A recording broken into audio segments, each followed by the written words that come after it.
నమస్తే, నేను మీ కుప్ప పద్మిని. ఇన్నాళ్ళు మీ సపోర్ట్ ని నాకు అందిస్తూ, మీ ప్రేమని నాకు అందిస్తున్న ప్రతి ఒక్కరికి కృతజ్ఞతలు. ఇప్పుడు చూడబోతున్న ఈ వీడియో కూడా ఖచ్చితంగా మీకు ఉపయోగపడుతుంది.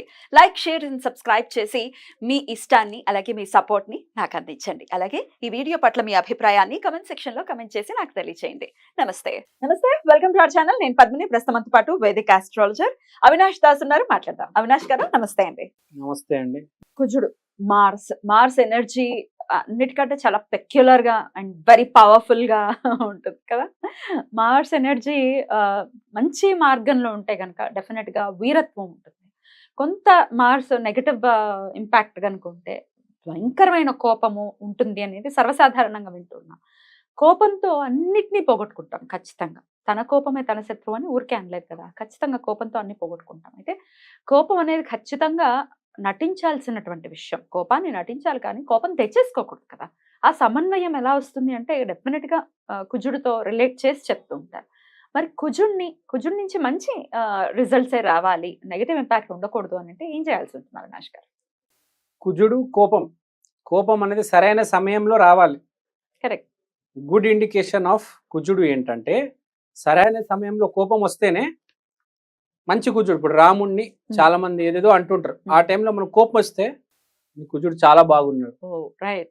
మీ పాప స్కూల్కి వెళ్ళింది, చదువుకోవట్లేదు, మీ పాప మీద అరిచారు, కోప్పడ్డారు, మీ కుజుడు బాగున్నట్టు. అంటే మంచి రీజన్ కి కోప్పడినట్టు, బాగున్నట్టు. ఇప్పుడు కొట్లాట జరుగుతుందండి, అనవసరంగా కొట్లాడుతున్నాం, కుజుడు పాడైపోతాడు. జిమ్కి వెళ్ళి బాడీ బిల్డ్ చేస్తున్నాం, కుజుడు ఇంప్రూవ్ అవుతాడు. రీజన్ కరెక్ట్ ఉంటే మీరు కొట్లాడొచ్చు కూడా. అనవసరంగా కొట్లాడడం జిమ్ కుజుడు పాడవుతాడు. రీజన్ ఉండాలి, ఊరికే కొట్లాడుకోకూడదు. అవసరం వచ్చినప్పుడు తప్పదు. ధర్మానికి అడ్డొస్తే ఫైట్ చేసినా తప్పులేదు, మాట్లాడినా కోప్పడినా అరిచినా తప్పులేదు. మన ప్రాణం మీదకి వస్తే ఖచ్చితంగా మనం ఫైట్ చేయాలి కదా. అవును. అరవడము, కొట్టుకోవడము బ్యాడ్ మార్క్స్ ఇండికేషన్ కాదు, గుడ్ మార్క్స్ కూడా indication. Situation life is a situation. పరిస్థితి అండి, పరిస్థితి. ఎవరైనా ఏదైనా ఎందుకు చేస్తారు? పరిస్థితినే కదా. పరిస్థితి వల్లనే కదా జీవితం. లేకపోతే అందరు ఇంట్లో కూర్చొని హాయిగా ఉంటారు కదా టీవీ చూసుకుంటూ. మీరే చెప్పండి. అందరి దగ్గర డబ్బులు ఉన్నాయి, ఇంట్లో కూర్చుంటారు, మాల్స్కి వెళ్తారు, ఫారెన్ డెస్టినేషన్స్కి వెళ్తారు, బయటకి ఎందుకు వస్తారు? అందరి దగ్గర డబ్బులు ఉంటే ఇంకే డబ్బుకి వాల్యూ ఉండదు అప్పుడు. సో పరాక్రమము అనేది సరైన దారిలో పెట్టాలి. మన పనిలో కూడా పరాక్రమం చూపించాలి, కరెక్ట్ దారిలో వెళ్ళాలి. పరాక్రమం అంటే ఆంజనేయ స్వామిదే. ఆంజనేయ స్వామిని వేడుకుంటే, ఆరాధిస్తే మంచి పరాక్రమం వస్తుంది. ఆంజనేయ స్వామి పరాక్రమం చూడండి మీరు, అన్ని పాజిటివ్ కన్స్ట్రక్టివ్ పనులకు చేస్తాడు, ఎక్కడ ఏ నెగిటివ్ పనికి చేయలేదు. ఇంకోటి మంచి మార్క్స్కి ఇండికేషన్ ఏంటంటే గురు ఆరాధన ఉంటుంది. ఆంజనేయ స్వామి రాముడికి ఆరాధన చేసేవాడు, భక్తి. కరెక్ట్. సో వాళ్ళకు ఒక భక్తి ఉంటుంది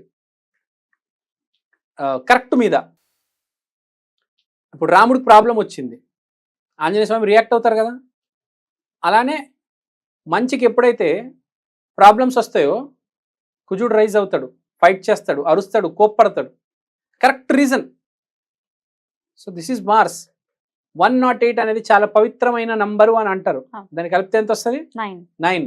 మంగళ్యం, మోస్ట్ పవర్ఫుల్, మోస్ట్ ఎలా చెప్పాలి, ఫ్రూట్ఫుల్. ఒక పనిని మొదలు పెట్టాలంటే చాలా ఫ్రూట్ఫుల్గా స్టార్ట్ చేయాలి, అంతే కదా. ఫ్రూట్ఫుల్ గా ఉంటుంది, రిజల్ట్ ఫ్రూట్ఫుల్ గా వస్తుంది అనే భావనతో స్టార్ట్ చేయాలి. సో ఇక్కడ మనం చెప్పింది అంటే కుజుడు ఎంత ఇంపార్టెంట్ లైఫ్ లో అనేది తెలుసుకోవాలి. మీరు 9 అనే నంబర్ చాలా పవర్ఫుల్. మీరు చూడండి, పెద్ద వాళ్ళు 9 నంబర్ వాడతారు, మెయిన్ గా స్పోర్ట్స్ లో వాడతారు. విరాట్ కోహ్లీ, స్మృతి మందన ఇద్దరు 18 నంబర్, 18, 9 కదా. కార్ నంబర్లు కూడా 9 చాలా ప్యాషనెట్ గా ఉంటారు. 9 అనేవాళ్ళు ఎన్టీఆర్, మన జూనియర్ ఎన్టీఆర్ కార్లని 9 ఉంటాయి, ఉగ్ర రూపం. So 9 is so powerful. ఇప్పుడు మీరు చిత్రపురి కాలనీకి వెళ్ళండి, విల్లా నంబర్ 9 ఎవరిది? ఎన్టీఆర్ గారిది. అవునా అతను 9 అంటే అంత చూడండి డైలాగ్ ఎలా చెప్తాడు అతను, ఎంత పరాక్రమం ఉంటుంది. ఎవరైనా చెప్పగలుగుతారు అట్లా డైలాగు? లేదు. కుజుడు బాగున్నవారే 9 నంబర్ ఆ రేంజ్ లో డైలాగ్ చెప్పగలుగుతారు. ఇప్పుడు నెగటివ్ రిజల్ట్స్ ఇస్తోంది, మరి పాజిటివ్ ఇవ్వాలంటే ఏం చేయాలి? ఇప్పుడు మీరు కూడా ఉన్నారు, మాడ్యులేషన్ చాలా బాగుంటది, డైలాగ్ మీలాగా ఎవ్వరు చెప్పలేరు. కుజుడే చాలా పవర్ ఉంది మీలో, కుజుడు పవర్. సో ఇప్పుడు మార్స్ పాడైపోయింది. సరే పవర్ఫుల్ పీపుల్ ఇప్పుడు కొంతమంది పవర్లెస్ అయిపోయారు కొంతమంది. పరిస్థితి ఏంటి? మార్స్ పాడు చేసుకోవడానికి మెయిన్ రీజన్స్ ఏంటంటే టైం కానీ టైంలో అరవడం, అన ఏదైనా చిన్న ఇరిటేషన్ వస్తే అరచేస్తారు. ఈ ట్రాఫిక్ లో కూడా ఇవి చూస్తూ ఉంటాం మనం, గట్టి గట్టిగా అరుచుకుంటూ ఉంటారు. ఏదైనా బ్రేక్ వేసాము, హార్న్ చేసాము అంటే డెఫినెట్ గా ఎట్లా అరుచుకుంటారంటే ఇది సర్వసాధారణం. డెఫినెట్ గా మార్క్స్ పాడైపోతుందండి. 100% పాడవుతుంది. కానీ మీరు అనుకున్నంత, మనం అనుకున్నంత రేంజ్ లో పాడు కాకపోవచ్చు, కొద్దిగా పాడవుతుంది. మెయిన్ గా ఏంటంటే ఊరికే రోజు చేయకూడదు అది. ఎప్పుడో ఒకసారి ట్రాఫిక్ లో అరిచాము, దట్ ఈస్ డిఫరెంట్. రోజు అదే పని అరవడము, రోజు కొట్లాడుకోవడము, కంచాలు ఇసరడం అవన్నీ చేయకూడదు. ఇవన్నీ చేయకూడదు. కంచం ఇసరటం అసలు నెక్స్ట్ లెవెల్. కోపంలో ఏం చేస్తాడో మనిషికి తెలియదు, అన్ని హద్దులు దాటేస్తాడు. గోడల్ని గుద్దడం అసలు ఏం చేస్తాడో మనిషికి కోపంలో ఆడకే తెలియదు. కోపం అతి పెద్ద శత్రువు అంటారు, కానీ కోపం అతి పెద్ద ఫ్రెండ్ కూడా చాలా మందికి తెలియదు. కరెక్ట్ వేలో యూజ్ చేయాలండి. హనుమంతుడు ఎంత జాగ్రత్తగా యూజ్ చేస్తాడు చూడండి మీరు. అవసరం ఉన్నప్పుడే, అంతే. కోపం అనేది ఊరికే ఎవరి మీద అరవకూడదు. ఇప్పుడు నాకు ఎవరో ఫోన్ చేశారు 5 సార్లు 10 సార్లు, బ్యాంక్ వాళ్ళు వీళ్ళు ఏదో అరిచాను, ఒకసారి 10లో ఒకసారి అరిచాను, తప్పులేదు. ప్రతిరోజు మీరు అది చేయకూడదు కదా. రైట్. ఇప్పుడు ఎట్లా రెమెడీ ఏంటి?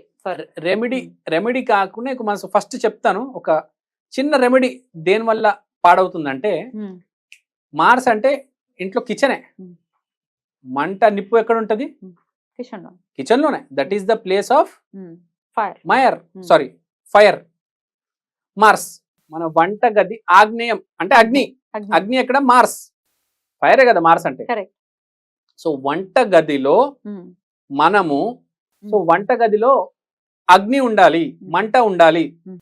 సో శనిని తీసుకెళ్ళకూడదు వంట గదిలో. అంటే శని మార్సు ఫ్రెండ్స్ కాదు, గురువు మార్సు ఫ్రెండ్స్. శనికి రిలేట్ అయినవన్నీ ఉంటాయి. నూనె ఉంటుంది, ఉప్పు ఉంటుంది, స్టీల్ వస్తువులు ఉంటాయి. మరి ఎట్లా? మీరు తీసుకెళ్ళకూడదు. అవి ఉండొచ్చు, మీరు తీసుకెళ్ళకూడదు. మీతో పాటు నేను చెప్తున్నా. మీరు కిచెన్ గదికి వెళ్ళేటప్పుడు చెప్పులు వేసుకొని వెళ్ళకూడదు. That is the biggest mistake people do. ఇంట్లో మీరు ఎక్కడైనా చెప్పులు వేసుకోండి, వంట గదిలో మాత్రం చెప్పులు వేసుకోకూడదు. చాలా మంది చూస్తూ ఉంటాను, లేడీస్ చెప్పులు వేసుకొని వంట వండుతూ ఉంటారు. చెప్పులు అసలు ఎట్టి పరిస్థితిలో వంట గదిలో వేసుకోకూడదు. చెప్పులు అంటే శని చెప్తారు కదా, అరే శని పోయిందిరా చెప్పులు పోతేనే. వంట గదిలో చెప్పులు వేసుకోవద్దు ఎట్టి పరిస్థితిలో. మీరు మాత్రం చెప్పులు వేసుకొని వంటగది. ఇంకోటి, వంట గదిలో అన్నం తింటే చాలా మంచిది, మహాశ్రేష్టం, వెరీ వెరీ గుడ్. వంటగదిలో అన్నం తినాలి. పూర్వం అలాగే తినేవారు చక్కగా. ఎందుకంటే పెద్ద పెద్ద వంటగదులు ఉండేవి, బోల్డ్ ఎంత ప్లేస్ ఉండేది, చక్కగా తినేవాళ్ళు, కింద కూర్చొని తినేవాళ్ళు. మళ్ళీ కంచాలు తీసాక చక్కగా దాన్ని క్లీన్ చేసుకుని, మేమైతే ప్యాన్లు పెట్టండి అని అంటాం. నిత్య దైనందిన జీవితంలో చేసుకోవాల్సినటువంటి మార్పులు ఖచ్చితంగా చేసుకుంటే కుజుడి యొక్క అనుగ్రహం పరిపూర్ణంగా వచ్చేటటువంటి ఆస్కారం ఉంటుంది అని తెలియజేశారు. థ్యాంక్ యూ అండి. Thank you so very much. నమస్తే.